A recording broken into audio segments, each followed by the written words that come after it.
The man on his knees was no longer a king. His bespoke suit, tailored to project an aura of untouchable power, was stained with mud and disgrace. The flashing red and blue lights of a dozen police cruisers sliced across Alistair Croft's face, painting his disbelief in strobing colors of ruin. He knelt on the churned earth of what was supposed to be his crowning achievement, a monument to his greed, now a crime scene. Above him stood a woman. In the chaotic light, she seemed like a ghost from a life he'd never bothered to notice. She held no weapon, offered no threat, yet her presence was the heaviest thing in the world. In her outstretched palm lay a single, tarnished object, a simple coin, heavy and old. Alistair stared at it, his breath catching in his throat. The sigil stamped into its surface was a phantom from a forgotten world of rules and consequences he thought he'd risen above. "How?" he gasped, the word a ragged puff of vapor in the cold night air. "Who are you?" The woman, the waitress he had crushed like an insect, simply looked down at him with an unnerving calm, her eyes reflecting the collapse of his entire world. 6 weeks earlier, the world had been Alistair's personal playground. The Gilded Cage restaurant was its epicenter, a cathedral of opulence where deals were signed in whispers and fortunes were made over plates of food that cost more than a month's rent. Ava moved through this world like a shadow, her waitress uniform a cloak of invisibility. She was efficient, silent, and utterly forgettable, which was exactly how she wanted it. Alistair Croft sat at the Emperor's table, Table 1, holding court with a cadre of sycophants who laughed too loudly at his jokes. He had the kind of face that was perpetually flushed with expensive wine and self-satisfaction. "You!" he barked, snapping his fingers without looking at her. Ava appeared at his elbow instantly. "There's a smudge on my glass. Are you blind or just incompetent?" Ava picked up the crystal goblet. It was flawless. "My apologies, sir. I'll bring you a fresh one immediately." "Don't bother," he sneered, his voice carrying across the hushed dining room. "The moment's ruined. This is what's wrong with the world today. No standards, no pride in one's work." On Ava's serving tray sat a small, personal item, a tiny bird, intricately carved from a piece of pale driftwood. It was no bigger than her thumb, its lines worn smooth from years of anxious rubbing. It was the last thing her father had made before he died. It was her anchor in a world that often felt like a storm. Alistair's eyes fell upon it. A cruel, reptilian smile spread across his lips. "What is this piece of junk?" Before Ava could react, he snatched the wooden bird from her tray. He held it up between his thumb and forefinger, inspecting it with theatrical disdain. "A trinket? How pathetic!" "Sir, please," Ava said, her voice low and tight, the first crack in her invisible armor. "It's important to me." "Important?"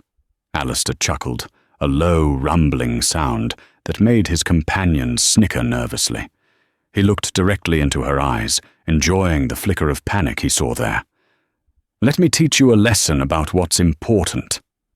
He dropped the bird onto the plush, crimson carpet. Then, with deliberate, grinding pressure, he brought the heel of his $1,000 Italian leather shoe down upon it. A sickening crack, barely audible over the restaurant's string quartet, echoed in Ava's soul. He twisted his foot, grinding the splinters into the fibers of the carpet. "Trash," Alistair Croft declared to the silent room. "Belongs on the floor." He kicked the splintered remains under the table and turned back to his guests. "Now, where were we? Ah, yes, the demolition permits for the West End tenement." Ava stood frozen for a heartbeat, the world narrowing to the space where the bird had been. She felt nothing and everything all at once. Then, with the practiced composure of someone used to swallowing pain. She knelt down. Her fingers, steady and sure, picked the tiny wooden shards from the carpet, one by one. She didn't look at him. She didn't say a word. She simply cleaned up the mess, her face a perfect, unreadable mask. But behind that mask, a switch had been flipped. The quiet waitress was gone, and something far more dangerous was waking up. Later that night, the door to her small apartment clicked shut, and the mask finally fell. But she did not cry. Crying was a luxury, a release she couldn't afford. Instead, she walked to a loose floorboard beneath her bed and pulled out a worn metal box. Inside wasn't jewelry or keepsakes, but a collection of burner phones and a sleek, matte black laptop that bore no manufacturer's logo. She sat down, the splinters of the wooden bird laid out on a clean cloth beside her. Her fingers, which had trembled slightly as she collected the pieces of her father's memory, were now impossibly fast and steady as they flew across the keyboard. Encrypted networks, ghost servers, back-alley data havens, places the powerful like Alistair Croft used to hide their secrets, were her native language. Years ago, they had called her Echo. In the deep web, she was a legend, a ghost who could find any secret, break any code, and vanish without a trace. She could cripple corporations, expose political scandals, and dismantle criminal enterprises from a keyboard. But that life had a cost. It had drawn too much attention, put the people she loved in danger. So Echo had died. She had buried her past and become Ava, a waitress, a nobody, all to protect her younger brother, Leo, and manage the crushing medical bills for his fragile lungs. Alistair Croft had just made the gravest mistake of his life. He hadn't just broken a trinket, he had dug up a ghost. As he and his entourage had swaggered out of the restaurant, a flash of gold had caught Ava's eye. A pen, heavy and ornate, had slipped from Alistair's pocket. She had picked it up, her mind already working. It wasn't just a pen. The weight was wrong, the balance off. Now, under the stark light of her desk lamp, she twisted the barrel. It came apart with a soft click, revealing not an ink cartridge, but a micro USB drive. She plugged it into her machine. It was, of course, protected by military-grade encryption. A lesser mind would have given up. But Ava didn't see a wall. She saw a puzzle. She examined the pen's casing under a magnifying lamp. Her fingertips traced a series of microscopic scratches near the cap, a pattern of wear that was anything but random. It was a sequence, a nervous tick, a physical manifestation of a mental password. She recorded the pattern: long scratch, short, short, long, a Morse code of habit. It was meaningless on its own. But Echo knew men like Alistair. Their arrogance was their greatest vulnerability. They believed their systems were infallible because they couldn't imagine anyone intelligent enough to challenge them. The password wouldn't be his mother's name. It would be tied to his success, his ego.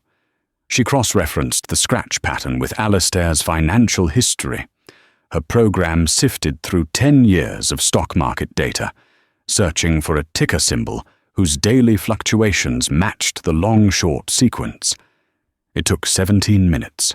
The result? A volatile tech stock, Croft Innovations, on the day of its hostile takeover of a rival company, the deal that had made him a king. She entered the sequence. The first layer of encryption dissolved. On her screen, a list of shell corporations and offshore accounts blossomed like a garden of poison flowers. It was the skeleton key to his empire. Alistair Croft was sleeping soundly in his penthouse, blissfully unaware that a waitress he'd humiliated for sport was now standing in the digital heart of his kingdom. A faint, cold smile touched Ava's lips. The hunt had begun. Alistair Croft was a man who believed in swatting flies. The waitress, the one with the defiant eyes, was a fly. He'd made an example of her, but the memory of her quiet dignity as she knelt to pick up the wooden shards irritated him. It felt like a loose thread on a perfect suit. So he pulled it. A single phone call was all it took. The next day, Ava was fired. The manager, a man who had always been kind to her, couldn't even meet her eye. His office called, he mumbled, sliding her final paycheck across the desk. "I'm sorry, Ava. My hands are tied." Ava had expected it. It didn't matter. But Alistair wasn't done. His cruelty was a form of art, and he was a master. He discovered she lived in a pre-war tenement in the West End, a building owned through a labyrinth of shell companies by him. It was one of the properties on the list from his pen drive, slated for demolition. 2 days later, a notice was hammered onto her door.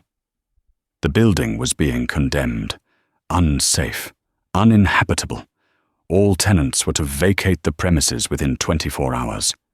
It was a lie, a brutal and illegal abuse of power. But who would dare challenge Alistair Croft? Panic, cold and sharp, finally pierced Ava's iron control. Not for herself, but for Leo. Her brother lived with her, his life tethered to a quiet routine and an oxygen concentrator that hummed day and night in the corner of his small room. His lungs were a battlefield, and every breath was a hard-won victory. Stress, dust, disruption. They were his enemies. "What are we going to do, Ava?" he asked, his voice thin, his hand instinctively going to the cannula in his nose. "I'll handle it," she said, her voice a mask of calm she did not feel. "We'll be okay. I promise." But by the next afternoon, they were not okay. 2 of Alistair's thugs, men with thick necks and dead eyes, stood over them as they were forced out onto the street. Rocco, Alistair's personal mountain of a bodyguard, oversaw the eviction personally, a smirk playing on his lips. They were allowed to take only what they could carry. The rest of their lives, furniture, photos, memories, was piled unceremoniously on the curb like garbage. Leo, struggling with his portable oxygen tank, began to cough, a dry, racking sound that tore through Ava's heart. The dust from the street and the sudden cold shock of it all was too much. His face grew pale, a bluish tint coloring his lips. "He needs to rest. He can't be out here," Ava pleaded with Rocco, her voice shaking with a rage she fought to contain. Rocco just shrugged, his eyes as empty as a boarded-up window. "Not my problem. The boss wants the building empty. Now move along before we have you arrested for trespassing." Ava knelt beside her brother, shielding him from the wind with her own body, her mind a maelstrom of fury. She looked at his frail form, at the empire of greed that had cast them out, and at the smirking face of the man who had ordered it. This was no longer about a broken piece of wood. This was a declaration of war. Alistair Croft had crossed a line etched in blood and bone. He had put his hands on her family. He had threatened the only thing in the world that mattered. As she helped Leo to a nearby bus stop bench, the promise she made was silent, but it was an unbreakable vow. She would not just expose Alistair Croft. She would not just defeat him. She would dismantle his entire world, piece by piece, until nothing was left but the rubble of his arrogance. She would make him kneel. The Charity Foundation Gala for Urban Renewal was Alistair Croft at his most nauseatingly self-congratulatory. It was a masterpiece of public relations, a way to paint his predatory real estate acquisitions as philanthropy. The highlight of the evening was the auction for the Keystone Lot, a parcel of land in the West End that was, not coincidentally, the final piece he needed to control the entire district. His plan was simple. A shell company, bidding anonymously from the Cayman Islands, would acquire the land for a fraction of its worth. It was a closed loop of corruption, seamless and profitable. From a cramped corner table in a 24-hour diner across the street, Ava watched the gala's live stream on her laptop. The glow of the screen illuminated the grim determination on her face. She had spent the last 48 hours without sleep, fueled by black coffee and cold fury. She had delved deeper into the data from the pen drive, tracing the digital breadcrumbs of Alistair's land deal. She couldn't stop the auction, but she could hijack it. She had already set the trap. Using a small portion of the emergency funds she kept hidden in decentralized crypto accounts from her Echo days, she had established her own ghost entity. It was a digital phantom, untraceable, with just enough capital to play the game. The bidding began. Alistair's man, bidding remotely, placed the opening offer. Another bidder, a legitimate developer, countered. The price climbed slowly. Alistair's man would wait until the very end, then place the winning bid, crushing all hope. It was his signature move, theatrical and cruel. Ava watched the bids, her fingers poised over the keyboard. She wasn't just watching the numbers. She was studying the rhythm, the cadence of the bids from the Cayman Islands account. She was learning its personality. With 30 seconds left, the legitimate developer dropped out. The auctioneer began his final call. Going once, going twice. Alistair, watching from his seat of honor at the gala, allowed himself a smug smile. He raised his glass for a silent toast. At that exact moment, a new bid appeared on the giant screen behind the auctioneer. It was $1 higher than Alistair's last bid. A collective gasp went through the room. Alistair's smile faltered. His man on the other end of the line would be trying to counter, but it was too late. "Sold!" the auctioneer cried, banging his gavel, "to the Phoenix Group." The name meant nothing to Alistair. It was a ghost. But Ava's masterstroke wasn't just winning the bid, it was how she paid for it. As the transaction processed, she executed the final part of her code. She rerouted the digital signature of the payment, laundering its identity through a series of nodes until it emerged, clean and clear, from the known financial channels of the Moretti family, Alistair's oldest and most bitter rivals. On the gala screen, the name Phoenix Group was replaced by the payment confirmation details, and there, for all to see, was the Moretti family crest. The room fell into a stunned, tomb-like silence. Alistair Croft stared at the screen, his face draining of all color. It looked like a direct, brazen act of war.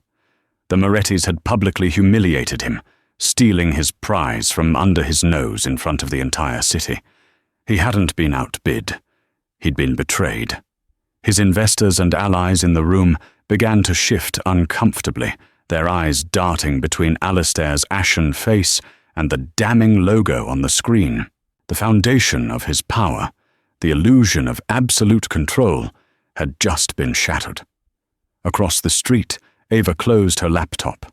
She took a slow sip of her cold coffee. A small, grim smile touched her lips. It wasn't victory, not yet. It was a flesh wound, a public bleeding, the first of many cuts to come. She had made him lose face, lose a fortune, and planted the seeds of a devastating gang war, all with a few keystrokes. The dopamine hit was real, a sharp, satisfying pulse of justice, but she was just getting started. Now, it was time to hunt for the heart. The midpoint victory was satisfying, but it was also a fire alarm. Alistair, wounded and paranoid, would be fortifying his defenses, sweeping his systems, looking for the ghost that had breached his walls. Ava had to move faster, dig deeper. The pen drive was a map, but she needed the treasure. The undeniable proof that would not just bankrupt him, but imprison him. The data pointed to a central repository, a physical server housed not in his office, but in the sub-basement of the law firm that laundered his reputation. Getting in was a 3-stage operation. Stage 1, reconnaissance.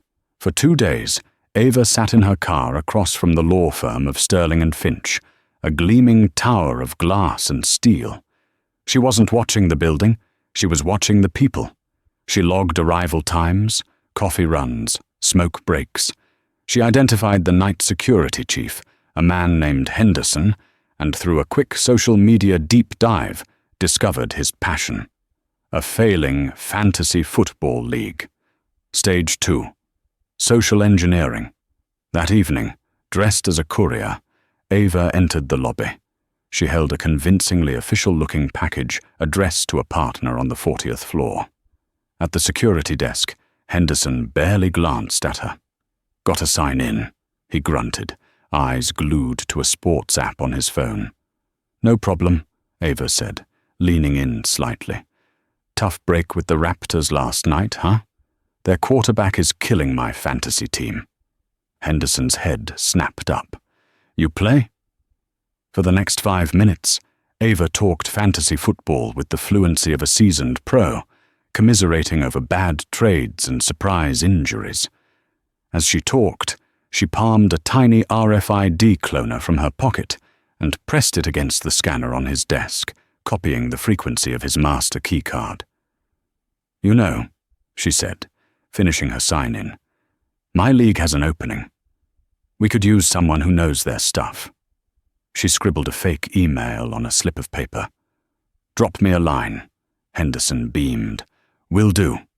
He buzzed her through without a second thought, his mind already on draft picks. She had just stolen the keys to the castle. Stage 3, infiltration.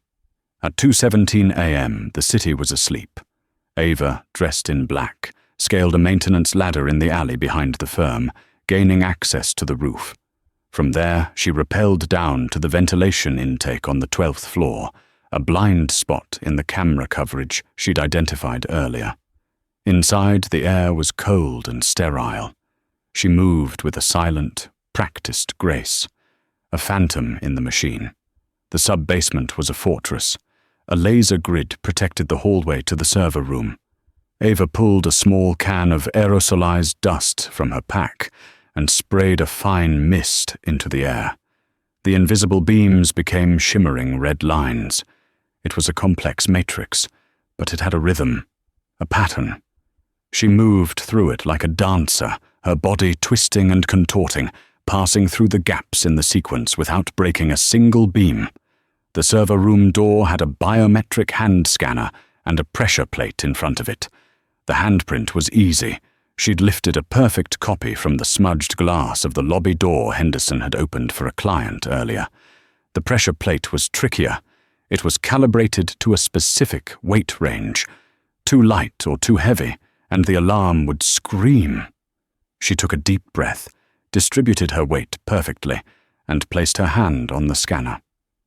The light turned from red to green with a soft chime. Inside, rows of humming servers blinked like a constellation of malevolent stars. She knew which one she wanted. It was physically isolated, air-gapped from the main network. The only way to get its data was to take it. She worked quickly, disconnecting the drive, her tools moving with surgical precision.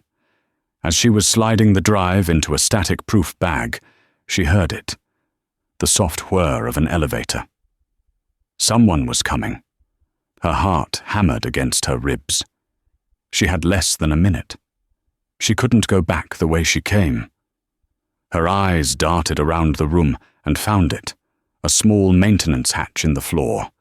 She wrenched it open and slipped inside just as the elevator doors hissed open. Peering through the grate, she saw Rocco's massive frame fill the doorway. He did a slow, methodical sweep of the room. Ava held her breath, every muscle tensed. Rocco's eyes passed over the empty slot in the server rack. He paused, his head tilted. He knew. He didn't raise the alarm. Instead, he pulled out his phone and made a call. "It's gone," he said, his voice a low growl. The Serpent's Kiss file. Someone took the whole damn drive. Ava's blood ran cold. The Serpent's Kiss. That was the key. She now had the drive, but Rocco's words confirmed it was locked behind one final, unbreakable password. She slipped away into the maintenance tunnels, the heavy hard drive feeling like both a trophy and a time bomb in her pack. She had the evidence, but without that password, it was just a block of useless metal and plastic. The hunt wasn't over. She just had to figure out what the Serpent's Kiss really meant. The stolen hard drive was a digital fortress. For 3 days and nights, Ava assaulted its defenses, her fingers a blur across the keyboard. She ran quantum decryption algorithms that would have buckled government systems, peeling back layers of complex code like the skin of an onion. But the core files, the ledger of his sins, remained sealed in a final, adamantine vault. The passphrase was everything. The Serpent's Kiss. It wasn't a string of characters. It was an idea, a memory, a secret buried so deep it was part of his soul. To get it, she couldn't use brute force. She had to walk into the lion's den and make the lion give her the key. The opportunity came in a form so arrogant it was almost poetic. A golden-edged invitation, an attachment in a hacked email. Alistair was hosting the Phoenix Gala, a shamelessly self-aggrandizing spectacle to announce his new, supposedly legitimate vision for the West End. It was a desperate gambit to reclaim his narrative after the auction disaster, a public performance of invincibility when he was at his most vulnerable. His ego would be on full display, and an ego on display is a target. Getting a job with the catering company for the gala was trivially easy. In a sea of temporary staff, one more anonymous face went unnoticed. Dressed in a crisp black and white uniform, she was once again invisible, a ghost in plain sight. She moved through the glittering, champagne-fueled crowd, her tray held high, her eyes scanning, listening, waiting. Her heart was a cold, steady drum against her ribs. Alistair was at the center of it all, a Sun King holding court in a private, roped-off section. He was laughing, his face flushed with victory, regaling potential investors he was trying to woo. Rocco stood guard, a human wall between Alistair and the rest of the world. His eyes swept the room with bored professionalism, and for a terrifying second they locked onto Ava's. She saw a flicker, not of recognition, but of dismissal. The vague memory of a face from an eviction, a fly he'd swatted. It was gone as quickly as it came. To him, she was just part of the scenery. Ava took a deep, centering breath. It was time. Straightening her spine, she walked towards the velvet rope. Rocco stepped forward, a mountain of muscle and menace, his hand held up like a stop sign. The boss doesn't want to be disturbed. Ava didn't flinch. She kept her eyes downcast, her posture submissive, the perfect picture of a humble waitress. "He'll want to see this," she said, her voice barely a whisper, yet it cut through the ambient noise. She held out her hand, palm up. Lying in the center was not a weapon, not a phone, but a coin. It was solid gold, heavy and ancient, its edges worn smooth by centuries of consequence. Stamped into its surface was the intricate sigil of a coiled serpent biting its own tail, the mark of the old council, the true underworld authority that operated on a strict code of honor Alistair's brand of thuggery had long since abandoned. It was a relic from her past as echo, a debt marker given to her by a powerful man whose life she had saved. It was a key that opened doors no amount of money could. Rocco's professional indifference evaporated. His face went pale, a sudden, sickly white under the ballroom's golden light. His eyes widened with a mixture of shock and primal fear. He had seen that coin only once before, in a story his own father had told him in a hushed, terrified whisper. It signified the presence of an arbiter, a judge, jury, and executioner from the old world. He took a half-step back, his entire body language shifting from aggressive to deferential. With a trembling hand, he unclipped the velvet rope. Alistair looked up from his champagne, his face a mask of annoyance at the interruption. "Rocco, what is the meaning of this? I told you no." Then he saw the coin in Ava's hand. His arrogance vanished like a puff of smoke, replaced by a cold, creeping dread that coiled in his stomach. He didn't recognize her face, but he recognized the symbol of a power he had never, ever dared to cross. "Who are you?" he whispered, his voice suddenly hoarse. Ava finally lifted her head, and for the first time, she let him see her. Not the waitress, not the victim. Her. The ghost who had been haunting his every step. "Just a waitress," she said, her voice quiet but carrying the weight of a death sentence. "The one whose life you decided to ruin over a piece of wood. I have a question for you. I need the password for a certain file. I was told to ask you about the serpent's kiss." Alistair flinched, as if he'd been struck by lightning. The name, spoken aloud in this place of his supposed triumph, was a desecration. It was more than a password. It was the name of his original sin, the secret, brutal act of betrayal that had been the foundation of his entire empire, a crime no one living was supposed to remember. His mind raced, a frantic animal in a cage. He was trapped. In front of his investors, he couldn't show weakness. He couldn't admit to knowing what she was talking about. His ego, his only true god, demanded he bluff his way out. He forced a laugh, a hollow, brittle sound that cracked in the air. "The serpent's kiss? That's a vintage wine. Extremely rare. Something a little girl like you wouldn't know anything about." He waved a dismissive hand, trying to reclaim his power. "Rocco, get her out of here. She's disturbing my guests." Ava gave him a slow, chilling smile. It was the final piece of the puzzle. His denial was the confirmation. "A vintage wine?" she said, her voice rising just enough to be heard by the nearby tables, their conversations faltering as they sensed the drama. "Is that what you told the judge you blackmailed, or the city councilman whose son's gambling debts you paid off? Or perhaps it was a gift for the family of the man whose bones you built this empire on, because their names are all over the ledger." She tapped a small, invisible earpiece. "Now," she commanded, to a contact on the other end. Across the grand ballroom, the massive screens that had been displaying Alistair's architectural fantasies flickered to black. Then they were replaced by lines of cold, hard text. The decrypted ledger, names, dates, amounts, a river of corruption flowing from Alistair Croft, broadcast for the entire city's elite to see. Bribes, blackmail, extortion. It was all there. Alistair spun around, his face a grotesque mask of horror. He had walked right into her trap.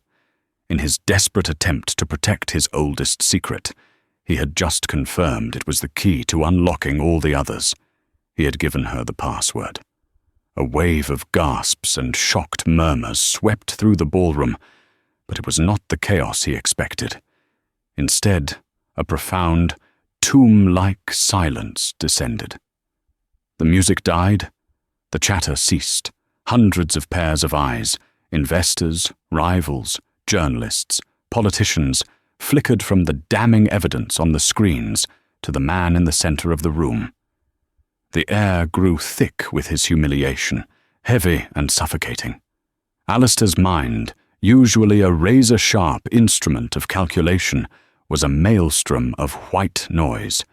He tried to speak, to regain control, but only a dry croak emerged. He pointed a trembling finger at the screen. "Lies!"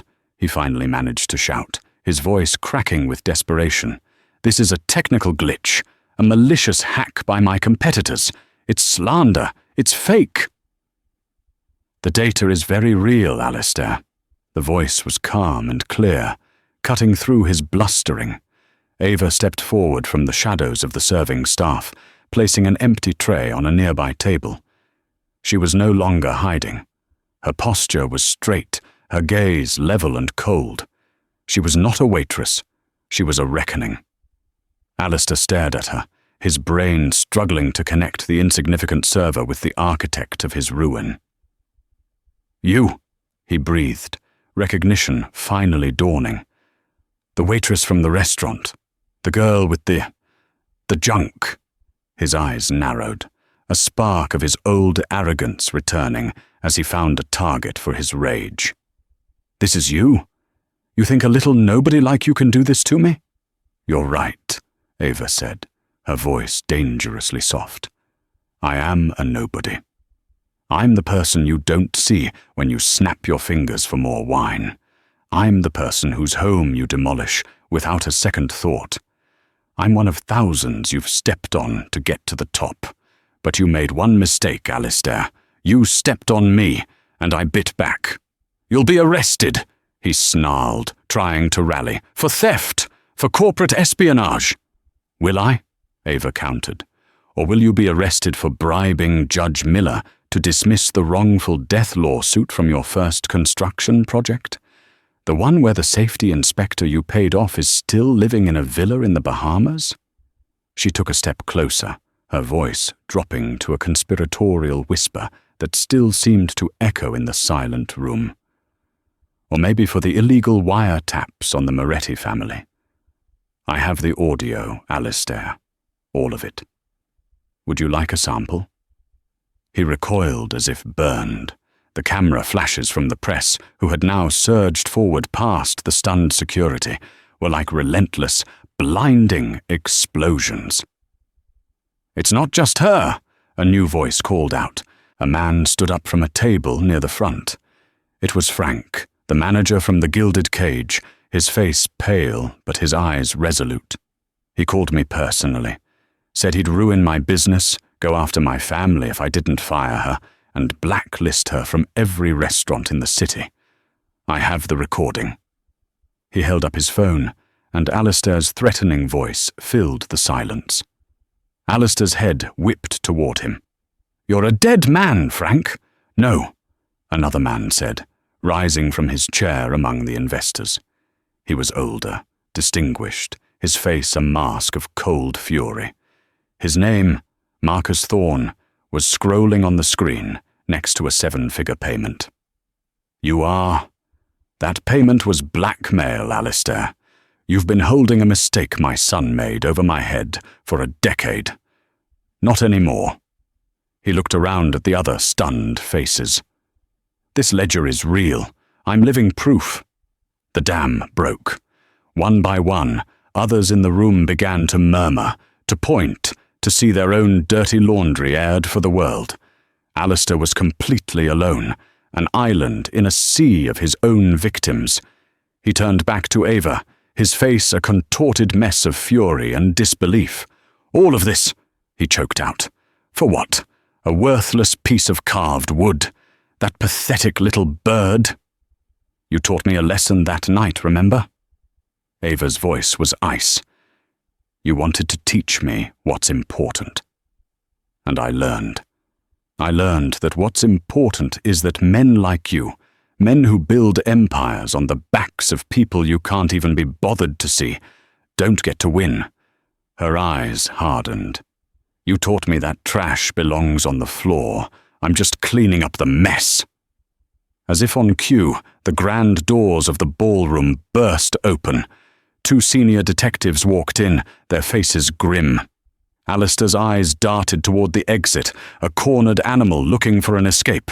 He turned to his last line of defense. "Rocco, get me out of here, now!"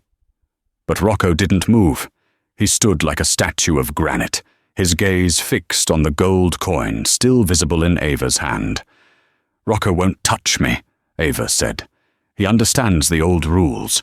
Rules about honor, about debts, rules you broke a long, long time ago. She looked past Alistair, directly at the bodyguard. "Your father served the council. He would be ashamed of what you protect." Rocco visibly flinched. He looked at Alistair's panicked, sweating face, then at Ava's calm resolve. He took one deliberate step back, away from Alistair, then another. Then, in a final, damning gesture, he slowly turned his back on the man he had protected for a decade. It was an execution. Alistair felt the floor drop out from under him. He was truly, utterly finished. The strength drained from his legs, and he staggered, catching himself on a table laden with untouched champagne flutes. The sound of crystal shattering on the marble floor was the only noise in the room. "One last thing," Ava said, her voice cutting through the silence. She held up a small, almost invisible remote. "The pen drive wasn't the only thing you lost that night. The pen itself? I gave it back to you, didn't I? Slipped it right back into your jacket pocket as you were leaving. A perfect little Trojan horse." She pressed a button. From the ballroom's state-of-the-art sound system, Alistair's own voice boomed, crisp and clear. "I don't care what it takes. The Serpent's Kiss was my masterpiece.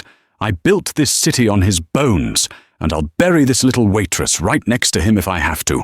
Find her and her sick little brother, and erase them." The recording clicked off. The confession of a murder, the admission of his original sin, hung in the air like poison gas. That was the blow from which he could not recover. A guttural, inhuman sound escaped his throat. His face, once flushed with power and wine, was now a ghastly, waxy white. He collapsed, not with dignity, but in a heap, his bespoke suit crumpling around him on the broken glass. The detectives were on him then, their hands firm on his arms, hauling him to his feet. "Alistair Croft," one of them said, the words of the Miranda warning a funeral dirge for his life. "You are under arrest." He didn't fight. He didn't speak. He just stared at Ava, his eyes pleading, uncomprehending. How could a nobody, an insect, have done this? Ava simply held his gaze as they led him away in handcuffs. She felt no triumph, no joy, only a quiet, profound sense of closure. The weight she had carried for years had finally been lifted. She slipped out a side door as the chaos reached its peak. She didn't look back. Her justice wasn't in that room, filled with shattered glass and broken power. It was somewhere else. An hour later, she walked into a small, clean apartment, flooded with the gentle light of the afternoon sun. The air smelled of turpentine and fresh linen. In the corner, the quiet hum of a new, state-of-the-art oxygen machine was a peaceful, steady rhythm. Leo sat by the window, a block of pale basswood in his lap. He was using their father's old carving knife, its handle worn smooth with use, to carefully shape the wood. He was breathing easily, deeply, the pallor gone from his cheeks. He looked up as she entered and smiled, a real smile that reached his eyes. "You're home." "I'm home," she said, the words feeling truer than they had in years. She walked over and looked at his work. A new bird was emerging from the wood, its wings outstretched, ready for flight. It was not a copy of the old one. It was something new, something hopeful. "It's beautiful," she whispered. Leo picked up a small, broken piece from the table beside him, a single, splintered wing from the original carving, the only piece Ava had kept. He gently placed it next to his new creation. "One for memory," he said, his voice stronger than she'd heard it in a long time. "And one for what comes next." He looked at her, his expression serious. "Is Echo gone now? For good?" Ava reached out and placed her hand over his, her fingers tracing the familiar lines of the carving knife. Echo was a ghost, born from a promise to protect you. She did her job. She squeezed his hand. Now it's just Ava, your sister." He nodded, a profound relief washing over his face. "Good. I like Ava better." She looked out the window at the city skyline, a world of glass and steel that no longer felt like a cage. The accounts she had seized from Alistair, the untraceable offshore funds he used for his dirty work, had been anonymously donated to a network of tenants' rights groups and a new pulmonary research wing at the city hospital. Kings fall, but the world keeps turning. And sometimes, if you fight hard enough, it turns toward the light. Ava, the sister, the survivor, the woman who had brought a king to his knees, was finally, truly free.